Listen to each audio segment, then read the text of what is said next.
very interesting one there in entertainment. But since when did Afrobeat, pass off for hard rock? I'm worried about it's a mix. You're talking about marketing mix. I think it's also right to talk about music genre mix, really, as we speak, which is fantastic. What are you looking out for in rock? What are you looking out for in Afrobeat? Well, some similarities. Beat, I guess. Yeah, okay. I guess it will pass. A really great one there. Okay, it's time for us to look at our first story this morning. And, of course, it's rising food prices. In spite of the fact that inflation is coming down. Let's take a package now. Of course, Nigerians are reacting to the new consumer price index decline by 0.02%. Traders say they are yet to feel the impact. I am yet to feel the impact of this drop in the prices of foodstuff, but experts say more needs to be done by the government to stabilize the economy. Correspondent Tolulope Ogunjobi visited some markets in Lagos and brought back this report. It is a cheering news for those in authority, but a different kettle of fish for the masses. The recently released figure by the National Bureau of Statistics states that the Consumer Price Index, which measures inflation rate, has continued to decline.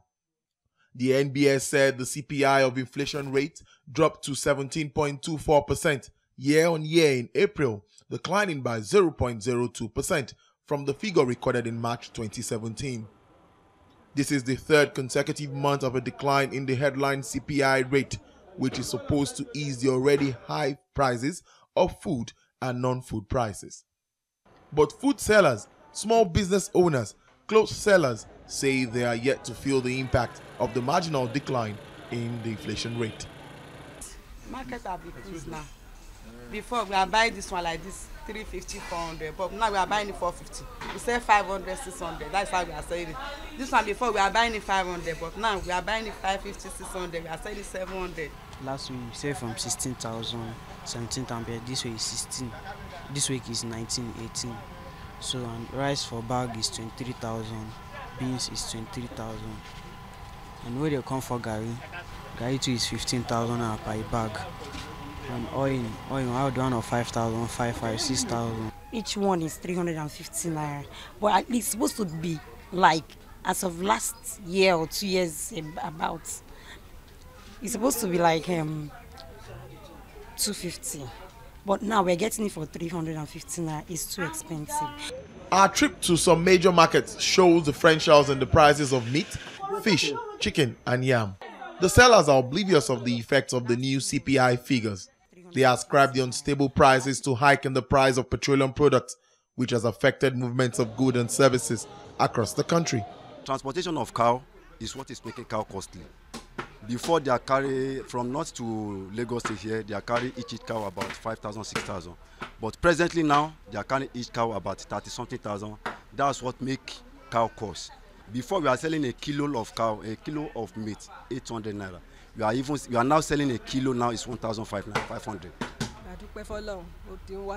We thank God the price has reduced. Before now it was 3,000 naira, but now it ranges from 1,800 to 2,500 naira, depending on the size.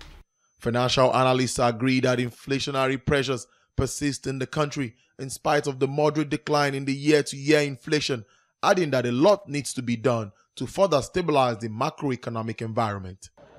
Tolulope Ogunjobi, TVC News, Lagos.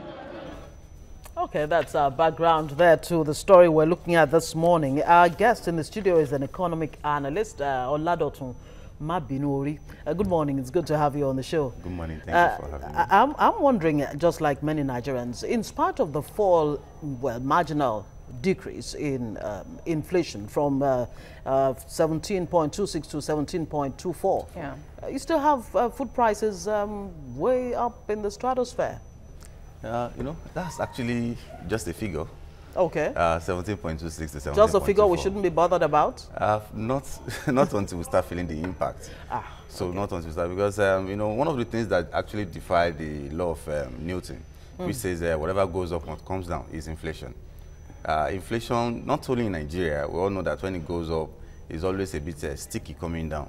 Because number one, so many producers must have factored the current prices into, look at when exchange rate was maybe like 500 naira. Yes. They bought the item at that time. Now exchange rate has come down to about 400 naira, and they're still selling the same price as when they bought it at 500. So that's to tell you that even an average seller out there is a bit not immediately, they are not that responsive to a decline in price compared to a rise in price. If the price goes up, they can, in fact, they can double almost immediately. The following day, they will double. Even when the cost price was not the current price, they will increase it. But when it comes to coming down, they will be a bit stiff towards reducing their prices. So listening to you saying now, I don't know if it resonates with the Nigerian government, especially the Minister of Finance, who says because of this consecutive decrease for 2 months now, we are coming out of recession. But that's not what we Nigerians are saying. Where do we, and the MBS will tell you that inflation, really, you're talking about the consumer price index, that this is how it's calculated, this is how they come at it. As a layman, please explain to us why you still have inflation at a certain rate, which calculates how much I spend and how I spend my money, and my money is still high. You're telling me your inflation is coming down. Just explain to us as a layman. Exactly. You see, inflation has a very let me even say, a damaging effect on the economy, on the consumer, so to speak. So until a consumer, for instance, can see, they can measure it from the angle of the seller, and they can also measure from the angle of consumer. So that's what they call it CPI, Consumer Price Index. Yes. So what are we buying as consumers? My salary, let's assume, is 100,000 naira. The same T-fare the boss I join every day, BRT or what have you, is still the same price. The typical Nigerian T-fare. That's transport fare. Transport fare. Okay. I still buy a bottle of Coke, a bottle of Gala, a wrap of Gala and every other thing. Same price. And you're telling me inflation is coming down.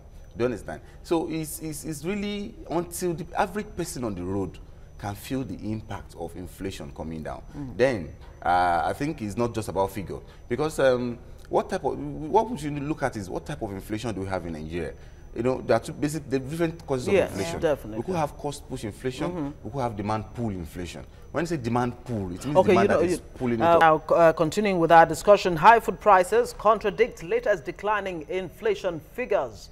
From 17.26% to 17.24%. Our guest is an economic analyst, Oladotun Mabinori. So you were trying to explain to us the kind of inflation that Nigeria is experiencing now, but maybe I should quickly throw this in. Stakeholders in the real sector say that the food and other commodities prices will continue to rise in spite of government interventions. So I want you to look at this statement and what it means for us.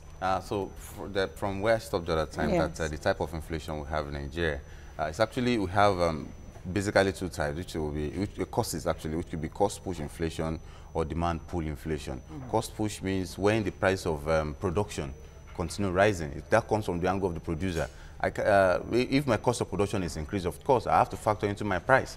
I can't sell below my cost price, so the price of goods and services will surely go up. Then demand pull means excess money chasing few goods. If I have too much money with me, I can decide to buy at whatever price. Then that's demand pull inflation. But the one we actually have in Nigeria is cost push. That is, the price of goods went up because producers find it difficult to access their raw materials. Some of them that have been importing raw material before now, they said that it has been part of those goods they ban, or they can't access forex to bring in their raw materials. And there's no import substitution. That is, I don't have a local substitute. I don't have another thing I can use to produce it. So it's either I go out of business or I look for my raw materials at whatever cost. Are farmers affected? We're talking about food prices here, beans, gari, rice, and what have you. And there's a rice revolution in Nigeria, and yet it seems not to be reflecting.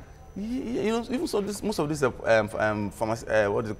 agricultural produce are basically raw materials of so many goods. So we are looking at it that okay, the farmers bringing into the market, but then so what about people buying the cassava from them before it turns to gari? What about people buying the tubers of yam as raw material for their product before it comes to our own table? So before you look at it, the pressure on the little we have is nothing to write home about. Do you understand? So before you know, the prices of goods and services will remain either going up or constant. So it's not by figure until the average person on the road actually feels the impact of, indeed, there's less pressure on my income, because if inflation continues this way, a lot of people will lose. Number one, fixed income earners will, what I was spending 100,000 naira on before.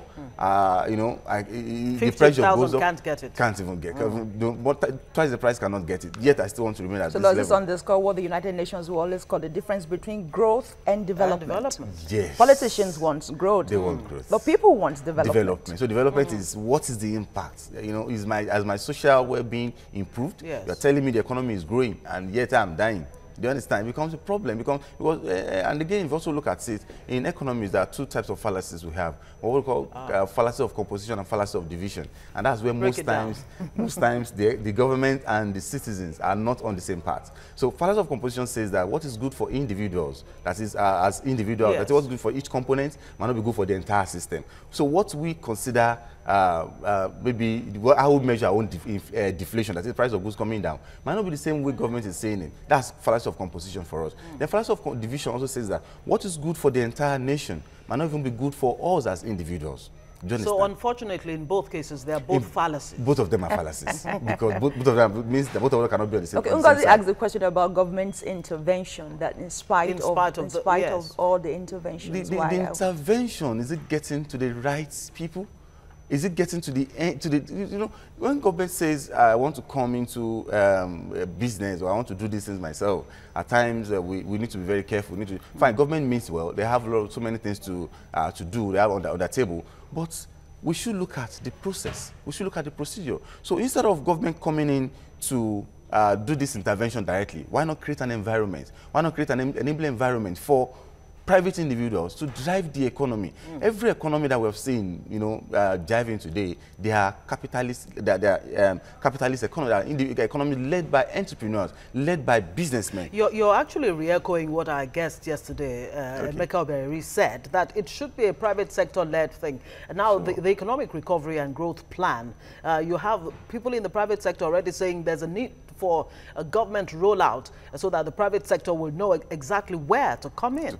And so it means then that there's some kind of opaqueness. It's still not clear what this economic, growth, recovery and growth plan. We have national economic recovery, growth, economic recovery and growth plan. Yeah, the government may mean well, but the channel is what I'm particular about. For instance, government cannot come to the city and be selling gari and selling rice and beans by itself. Do you understand? Fine. Lagos State did it last year. That's lake rice or what have you. They flooded the market. If you look at it, to an extent, the price of rice came down. The price of rice came down, and that's to tell you when one of the ways of fighting inflation. If you're saying these goods are not enough, that's why the prices are going up. Then why not pump goods into the economy? And government doing it directly, but because we have not seen government as a good entrepreneur, we've not seen government as a profit-oriented person. So what I want government to do, or what I'm suggesting is, instead of going to these things yourself, doing the direct intervention, doing this, giving people 5,000 naira per head or what have you, why not make sources, cost of goods? But some people have suggested, for instance, in specific terms, what the CBN is doing, maintaining the MPR at this certain rate, that it should be left a bit more open so that even the World Bank actually said that we should find a way of crowding in private investors. Will the MPR, adjustment of the MPR, will it help in a certain way? Some experts say that. What's your take? All right. Yeah, you know, that's monetary angle of it. Yes. So there are two ways of fighting inflation, which we call them target variables. We have the fiscal policy, which is from government, use of budgets, government revenue and tax to regulate the economy. Then we have the monetary policy. You know, the CBN in itself, I must say, fine, they're also trying, but the cost of borrowing is one of the things that's causing inflation as we speak right now in Nigeria, because I can't borrow at 30% and you want me to sell at and reduce my price. So if MPR is still stagnant at a particular rate, okay, I won't reduce this price, I won't reduce MPR, this is the price I want to, it means cost of borrowing will still be on the high side. Okay, so one word, any impact, yes or no, from this exclusion of Forex for 41 items on this price of food that we're seeing? We can't feel the impact now until maybe, because we have to give it time. In the sense that those goods that they stop from coming in, we have to get substitution effect. We have to get the local, I can't plant maize today, I want to repeat it the same day. So we have to. All right, we'll have to leave it there. Olado Tumabinori, thank you so much for making it, you know, simple for us this morning on Thank you, TVC Breakfast. Of course, there's more to come. We'll take a break now.